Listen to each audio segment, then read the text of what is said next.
आप सभी का स्वागत है हमारे YouTube चैनल द स्टडी गोल में। और आज हम सीटेट में हिंदी शिक्षण में प्रैक्टिस सेट 3 को सॉल्व करेंगे, क्योंकि आपसे हिंदी में 15 क्वेश्चन हिंदी शिक्षण यानी कि पेडागोजी से बनते हैं और 15 क्वेश्चन आपके पैराग्राफ से बनते हैं।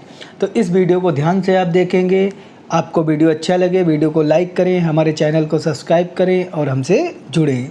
तो पहला क्वेश्चन है इसमें कि बच्चों के भाषाई विकास में समाज की महत्वपूर्ण भूमिका होती है, यह विचार किसका है।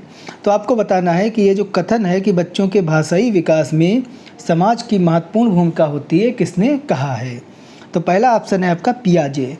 तो पियाजे ने संज्ञानात्मक विकास के बारे में चर्चा की है, ना कि इन्होंने कोई समाज की बात की है। बच्चे के भाषाई विकास की समाज की बात पियाजे ने नहीं की है। अगला ऑप्शन है आपका स्किनर। तो स्किनर ने क्रिया प्रसूत का सिद्धांत दिया है और इन्होंने पुनर्वलन पर जोर दिया है। अगला ऑप्शन है आपका वाइगोत्स्की।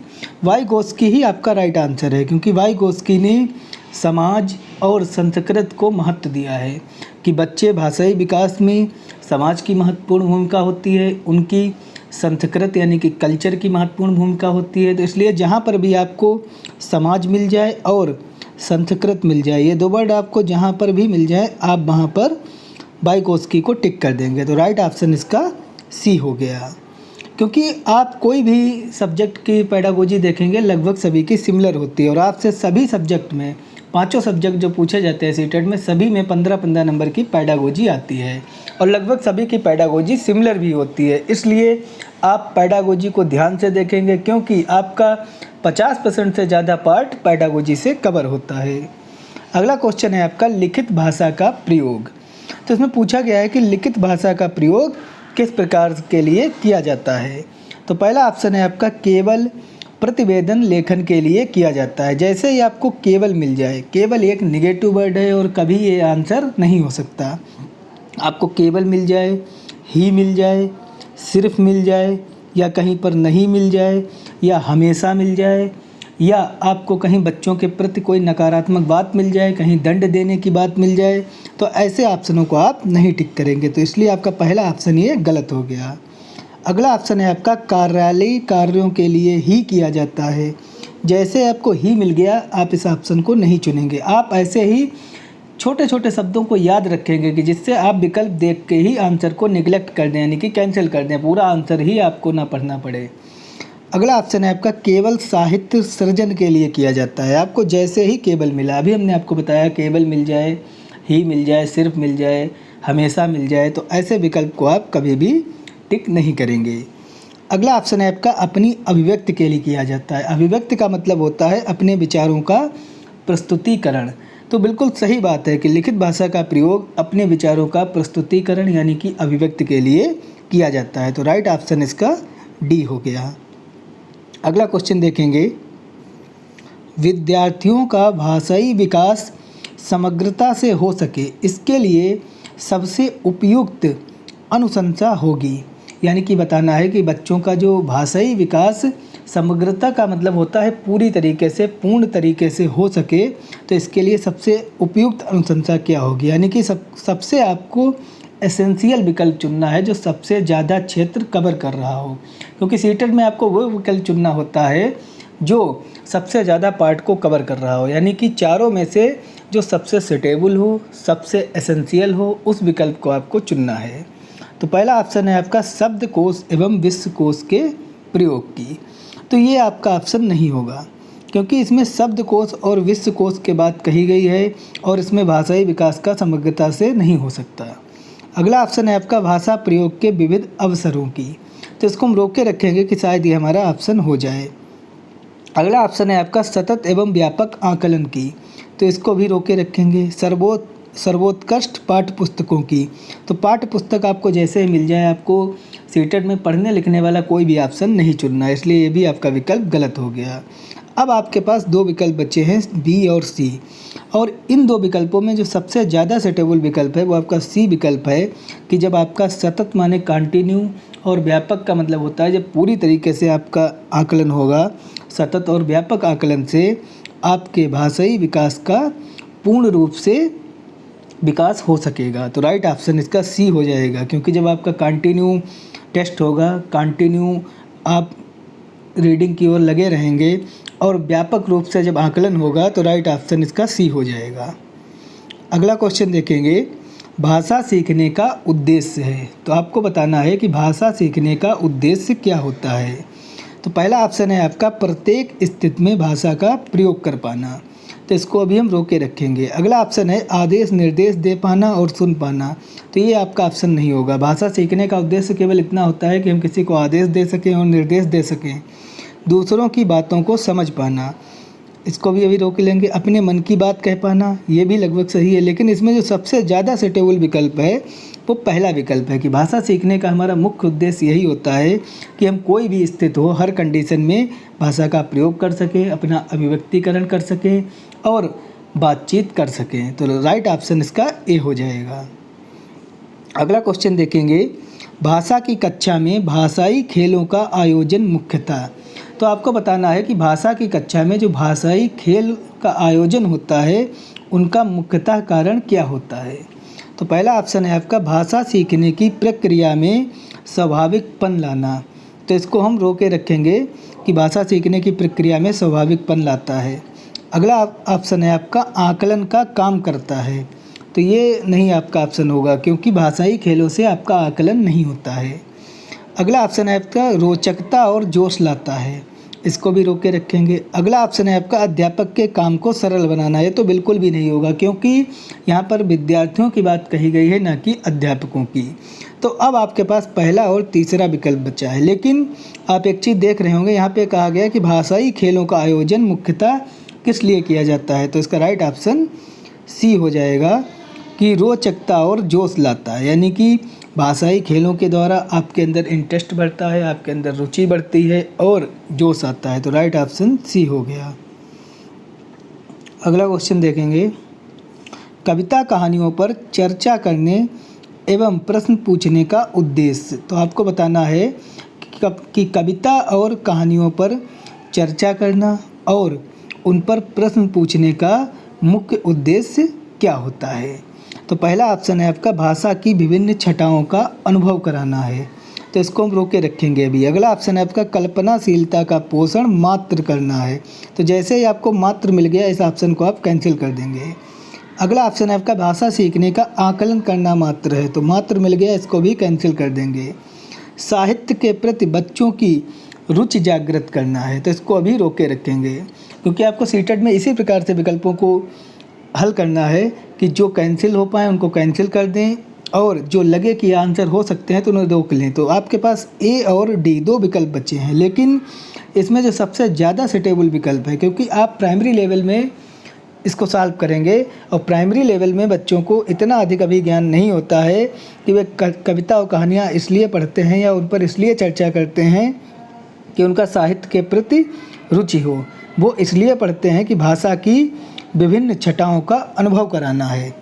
यानी कि कविता कहानियों पर चर्चा करने में प्रश्न पूछने का जो मुख्य उद्देश्य होता है वो भाषा की विभिन्न छटाओं का अनुभव कराना होता है। इसमें देखा जाए तो डी ऑप्शन भी हो सकता है, साहित्य के प्रति बच्चों की रुचि जागृत करना, लेकिन ये जूनियर लेवल के हिसाब से ज़्यादा सही है। लेकिन आपसे क्वेश्चन प्राइमरी, अगर यही क्वेश्चन जूनियर लेवल में आता है तो आप डी को क्लिक करेंगे, लेकिन अगर यही क्वेश्चन प्राइमरी लेवल में आता है तो आप ए को टिक करेंगे, क्योंकि वहाँ पर भाषा की विभिन्न छटाओं का अनुभव कराना होता है कविता और कहानियों पर चर्चा करके। तो राइट ऑप्शन यहाँ पर आपका ए हो जाएगा और जूनियर के लिए डी हो जाएगा। अगला क्वेश्चन देखेंगे, भाषा का अस्तित्व एवं विकास के बाहर नहीं हो सकता। तो आपको बताना है कि भाषा का अस्तित्व एवं विकास किसके बाहर नहीं हो सकता। तो पहला ऑप्शन है आपका समाज, और समाज ही आपका राइट विकल्प है कि समाज के बाहर आपका कुछ भी नहीं हो सकता, चाहे वो भाषा हो, चाहे वो आपका आचरण हो, कुछ भी हो, सब समाज के अंदर ही समाहित है। इसलिए भाषा का अस्तित्व एवं विकास समाज के बाहर नहीं हो सकता। अगला क्वेश्चन देखेंगे, प्राथमिक स्तर पर विद्यार्थियों के भाषा शिक्षण के संदर्भ में कौन सा कथन सही है। तो आपको बताना है कि प्राइमरी लेवल पर शिक्षार्थियों के भाषा शिक्षण के संदर्भ में कौन सा कथन सही है। तो पहला ऑप्शन है आपका सतत रूप से की जाने वाली टिप्पणी एवं अनवरत अभ्यास भाषा सीखने में रुचि उत्पन्न करते हैं। तो अनवरत अभ्यास का मतलब होता है कंटिन्यू, लगातार अभ्यास। क्या प्राइमरी लेवल में आप ऐसा करेंगे कि बच्चों को लगातार अभ्यास कराते रहेंगे? तो ऐसा बिल्कुल भी नहीं करेंगे। प्राइमरी लेवल में आपको बच्चों पर इतना ज़्यादा लोड नहीं डालना है, उनको आराम से, धीरे से और उनके अंदर रुचि पैदा करके आप उनको चीज़ों को सिखाएंगे। तो इसलिए पहला ऑप्शन आपका नहीं होगा। अगला ऑप्शन है बच्चे समृद्ध भाषिक परिवेश में सहज रूप से स्वतः भाषा में सुधार कर सकते हैं। तो इसको अभी हम रोके रखेंगे। अगला ऑप्शन है आपका बच्चों की भाषाई संकल्पनाओं और विद्यालय के भाषाई परिवेश में विरोधाभासी भाषा सीखने में मदद करते हैं। तो बिल्कुल भी नहीं होगा, क्योंकि यहाँ पे विरोधाभास की भावना बताई गई है और आप ऐसे विकल्प को नहीं चुनेंगे, क्योंकि ये एक निगेटिव विकल्प है। अगला विकल्प है आपका बच्चे भाषा की जटिल और समृद्ध संरचनाओं का ज्ञान विद्यालय में ही अर्जित करते हैं। जैसे आपको ही मिल गया, आप इसको कैंसिल कर देंगे। आप ऐसे ही जो वर्ड हैं उनको याद रखेंगे कि ही है, सिर्फ है, नहीं है, केवल है, हमेशा है, मात्र है। जैसे ही देखें उस विकल्प को निगलेक्ट कर दें। तो अब आप देख रहे होंगे कि आपके पास बी ऑप्शन बचा है कि बच्चे समृद्ध भाषिक परिवेश में सहज रूप से स्वतः भाषा में सुधार कर सकते हैं। और राइट ऑप्शन इसका यही हो जाएगा प्राइमरी लेवल के हिसाब से, क्योंकि प्राइमरी लेवल में बच्चे अपने आसपास के परिवेश से, अपने आसपास के वातावरण से स्वतः चीज़ों को सीखते हैं, स्वतः अर्जित करते हैं। तो राइट ऑप्शन बी हो गया। अगला क्वेश्चन देखेंगे, प्राथमिक स्तर की कक्षा में भिन्न भिन्न प्रांतों के अलग अलग भाषा बोलने वाले बच्चों का नामांकन हुआ है। ऐसी स्थिति में भाषा की कक्षा बच्चों के भाषाई विकास के संदर्भ में आपको बताना है किस प्रकार से होगी। कि एक विद्यालय है, वहाँ पर कक्षा में विभिन्न प्रांत के बच्चों ने एडमिशन लिया है जो अलग अलग भाषा का प्रयोग करते हैं। तो इसमें आपको ऑप्शन चुनना है कि आप उन बच्चों को किस प्रकार से देखेंगे। पहला ऑप्शन है आपका जटिल चुनौती के रूप में सामने आती है। तो बिल्कुल भी ये नहीं होगा, आप उसको जटिल चुनौती के रूप में नहीं देखेंगे। अगला ऑप्शन है आपका अवरोध ही प्रस्तुत करती है। अवरोध का मतलब होता है कि रुकावट। तो बिल्कुल भी ऐसा नहीं है। क्या वो बच्चे आपके लिए शिक्षण में रुकावट उत्पन्न करेंगे? तो बिल्कुल भी नहीं करेंगे। अगला ऑप्शन है बहुत बड़ी समस्या बन जाती है। क्या ये समस्या बन जाएगी? तो ये भी आपका ऑप्शन नहीं होगा। अगला ऑप्शन है आपका अनमोल संसाधन के रूप में कार्य करती है। बिल्कुल सही बात है।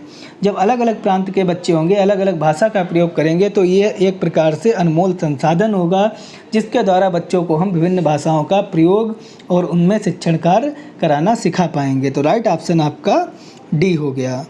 अगला क्वेश्चन देखेंगे, पहली कक्षा की भाषा अध्यापिका अपने एक विद्यार्थी के भाषाई विकास के संबंध में चिंतित है, क्योंकि आपको बताना है कि कक्षा 1 की जो टीचर है वो अपने विद्यार्थी के भाषाई विकास के संबंध में चिंतित है। तो इसका रीज़न बताना है कि वो क्यों चिंतित है। तो पहला ऑप्शन है आपका विद्यार्थी पठन पाठन में रुचि नहीं प्रदर्शित करता है। जिसको अभी हम रोक के रखेंगे कि शायद ये ऑप्शन हमारा हो जाए। अगला ऑप्शन है विद्यार्थी को घर पर बात करने के बहुत कम अवसर मिलते हैं। तो बिल्कुल भी ऑप्शन सही नहीं होगा कि अगर बच्चों को घर पर बात करने के कम अवसर मिलें तो टीचर चिंतित हो।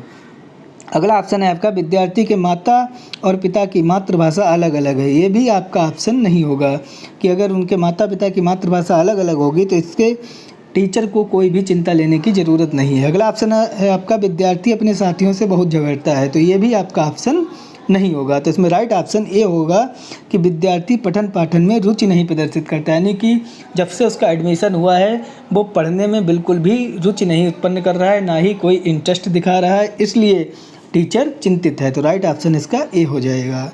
अगला क्वेश्चन देखेंगे, बच्चों के बोलना सीखने के संदर्भ में कौन सा कथन सही है। तो आपको बताना है कि बच्चों के बोलना सीखने के संदर्भ में कौन सा राइट ऑप्शन है। आपका सबसे सुटेबल विकल्प चुनना है कि जो सबसे सुटेबल विकल्प है वही आपको बताना है। तो पहला ऑप्शन है आपका सभी बच्चों की बोलना सीखने की गति एक समान होती है। तो क्या ये ऑप्शन है सही हो सकता है कि सभी बच्चे एक समान गति से बोलते हैं? तो बिल्कुल भी ये गलत है, क्योंकि सभी बच्चे अलग अलग तरीके से सीखते हैं, यानी कि सब में व्यक्तिगत विभिन्नताएं होती हैं, सभी का विकास, सभी के सीखने की गति अलग अलग होती है। अगला ऑप्शन है आपका बड़े परिवार में बच्चों की बोलना सीखने की गति तेज होती है। तो बिल्कुल ये गलत है। क्या बड़े परिवार में बच्चे जल्दी बोलना सीख जाते हैं या वो तेज़ी से सीखते हैं बोलना? तो ये भी आपका ऑप्शन सही नहीं होगा, क्योंकि बोलने की जो गति है वो छोटे और बड़े परिवार से उसका कोई भी रिलेशन नहीं है। अगला ऑप्शन है निर्धन परिवारों से आए बच्चों की बोलने सीखने की गति धीमी होती है। क्या जो निर्धन परिवार से बच्चे आते हैं उनमें बोलने की गति धीमी होती है, यानी कि वो बोलना बहुत देर में सीख पाते हैं? तो ये भी बिल्कुल सही ऑप्शन है। निर्धन और धनी व्यक्ति के होने से बोलने पर कोई भी प्रभाव नहीं पड़ता है। अगला ऑप्शन है आपका, कहने सुनने के अधिक से अधिक अवसर मिलने पर बच्चे बोलना सरलता से सीखते हैं। तो राइट ऑप्शन इसका डी हो गया, क्योंकि जब उन्हें अधिक से अधिक अवसर मिलेंगे, अवसर एक पॉजिटिव वर्ड है, जिस विकल्प में आपको अवसर मिल जाए राइट ऑप्शन आपका वही होगा। जब उन्हें कहने और सुनने के अधिक से अधिक अवसर मिलेंगे, जब उन्हें डिस्कशन करने का अधिक से अधिक अवसर मिलेगा तो जल्दी बोलना सीखेंगे। तो राइट ऑप्शन डी हो गया। अगला क्वेश्चन देखेंगे। अगला क्वेश्चन है आपका, विद्यालय कक्षा में समृद्ध भाषाई परिवेश से तात्पर्य है। तो आपको बताना है कि एक विद्यालय कक्षा का समृद्ध भाषाई परिवेश है, तो उससे आप क्या तात्पर्य निकालेंगे। तो पहला ऑप्शन है आपका, मुख्य धारा की भाषा सुनने के अधिक से अधिक अवसर। तो इसको हम रोक के रखेंगे अभी। अगला ऑप्शन है आपका, एक से अधिक भाषाओं के शब्दकोश की उपलब्धता। तो ये आपका ऑप्शन नहीं हो सकता, क्योंकि अगर एक से अधिक भाषाओं के शब्दकोश की उपलब्धता होगी तो इसके समृद्ध भाषाई परिवेश का कोई भी मतलब नहीं निकलता।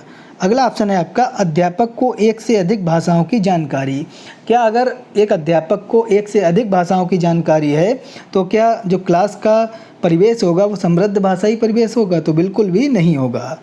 अगला ऑप्शन है आपका, बोलने सुनने पढ़ने लिखने के अधिक से अधिक अवसर। तो इसको भी हम रोके रखेंगे। तो अब आप देख रहे होंगे आपके पास दो विकल्प बचे हैं, ए और डी, दोनों में अवसर है। और हमने अभी आपको बताया कि जिस विकल्प में आपको अवसर मिल जाए वो आपका राइट विकल्प हो जाएगा।